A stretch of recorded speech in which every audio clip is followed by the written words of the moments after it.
guys, tara samahan niyo kami mag-staycation dito sa Highland Valley, dito sa bayan ng Pantabangan, Nueva Ecija. Napakaganda at napakalawak ng resort nito. No wonder kung bakit ang daming nagpupunta dito mga celebrity at vlogger. Marami nga rin pala sila dito mga pool like water park, infinity pool, lap pool. Siyempre, ang pinaka-favorite ng aking mag-ama ang jacuzzi. Pwede ka din palang mag-visit sa view deck nila kung saan makikita mo yung buong lake na nakapalibot sa bundok.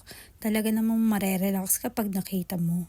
Meron din silang outdoor activities like jet ski and ATV. So ayan, room check naman tayo. Ang kinuha pala namin na room ay yung executive suite nila para malaki yung bed. Kasi may kasama kaming baby. Ayan yung bathroom, may kasamang bathtub.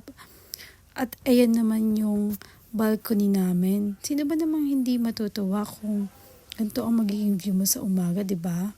Meron din silang pa-free hot choco and cookies sa hapon. Talaga namang napakasarap nito. Ayan naman yung bar area nila na tapat ng lap pool. Meron din sila yung acoustic band, kaya namang masarap mag-chill. At syempre, hindi namin papalagpasin ang kanilang napakasarap na Spanish bread. Ayun lang, thank you for watching!